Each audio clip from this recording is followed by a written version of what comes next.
How to graph y equals 1 over x, part 2 of 2. This is Tom Reardon, math teacher from Ohio. You will need graph paper and a pencil. Press pause anytime as needed. Let's summarize what we know about the graph of y equals 1 over x so that we can know how to graph this by hand. First of all, it's called the graph of the reciprocal function. The shape of the curve is called a hyperbola. The curve has two parts called branches. So two branches of the hyperbola. The x-axis and the y-axis serve as boundary lines for the graph, meaning the graph gets close to those lines but never actually touches them.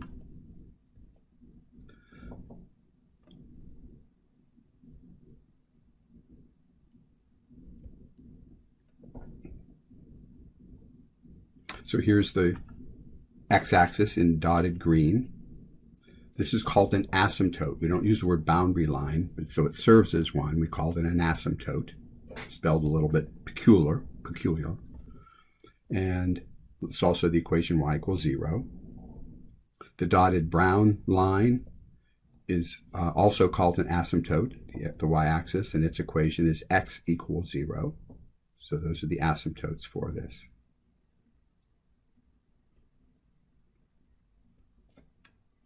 And we're going to call the origin the center of the hyperbola.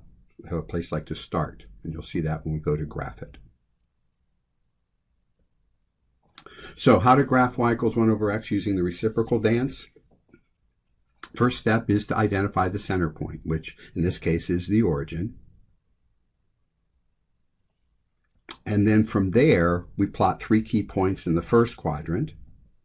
One, right 1, up 1, because 1 and 1 are both reciprocals of each other. Right 2, up a half, 2 times a half is 1, and right a half, up 2. So those 3 points kind of show how the curve goes. We can do 3 more points in the third quadrant. Left 1, down 1, negative 1 times negative 1 is positive 1, they're reciprocals. Left 2, down a half, and left a half, down 2. So we have 6 points from that center point.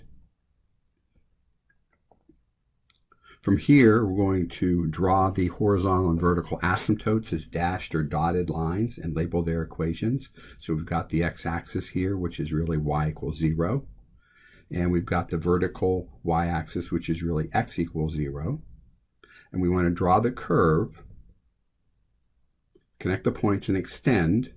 So a little bit shaky there, sorry about that, and a little bit shaky here, but we'll go ahead and make it look a lot nicer. But remember, as the curve is extended, it gets really close to the asymptotes, but never actually touches it. It's important to realize that. So the curve, pretty, looks like this, and this is what we would hope your graph looks like when you graph this. So to review, just to summarize this, you do need to identify the center point when you go to draw the graph of a hyperbola. You need to plot 6 points, 3 in the first quadrant, 3 in the third quadrant. Those kind of get the shape. You need to draw in both of the asymptotes and label their equations. That's important. And then draw the curve, careful not to touch the asymptotes. Beautiful. Yes, beautiful. And finally, let's look at the domain and range. So the domain, if we look at all the x values, it looks like we can use every single x value except 0.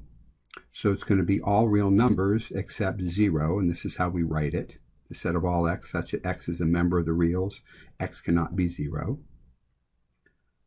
And the range, all the y values are accounted for except for this one where y is 0, the x-axis. Okay, so it's really the same set. We just write it different because it's range. Set of all y such that y is an element of the reals and y cannot be equal to 0.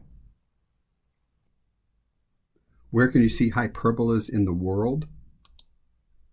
We thought you might find this image kind of interesting. We encourage you to interact with other videos in this series.